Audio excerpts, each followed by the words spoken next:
Hello guys, ngayon naman magluluto tayo ng pasta kasi kung gusto nyo madalian lang guys na sauce. Ayan, tara umpisa na natin magluto. Guys, nakauna yung ating kalan. Gagawin ko na yung sauce sa ating pasta. Unahin lang natin paglagay sa butter.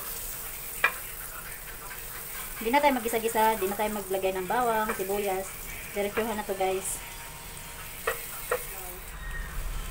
2 tablespoon. Ayan. Tutunawin lang natin siya guys.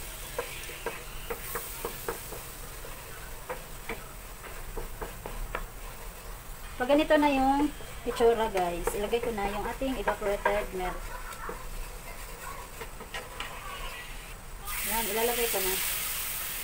Mix lang natin para hindi mamumuo yung ating all-purpose flour.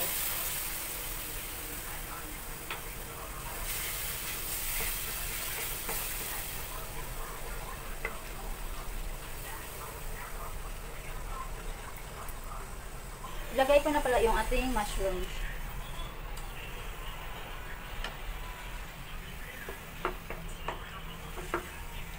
Para naman medyo maluto yung ating mushroom.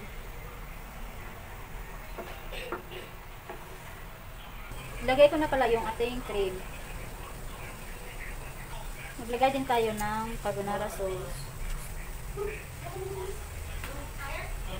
Ayan, i-mix ko lang siya guys. Hanggang sa mahalo ng maayos.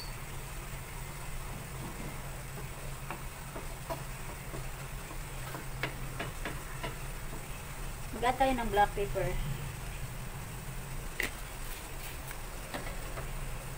Naglagay ako dito ng melted cheese.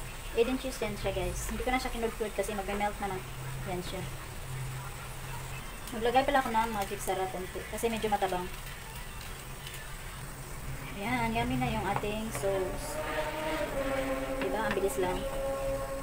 I-add ko na rin to guys. Ito chicken, breast part to siya guys. At saka pinirito ko lang yan siya. Hindi ko na lang pinakita sa inyo. Kasi pinirito lang naman. Ayan, ilagay na natin.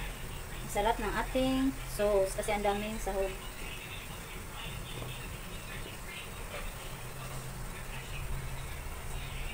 Ayan, tas sobrang cream pa yung ating sauce.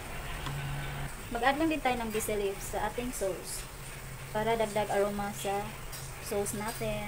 Ayan. Pero kung wala naman kayong ganito guys, okay lang. Optional lang naman yan siya. Ayan na guys, tapos na yung ating sauce version ng paggawa ng sauce. Nasa inyo pa rin yun. Kung gusto nyo, gayahin yung version ko. Ayan. Sana naman natutunan kayo sa aking video. Bye!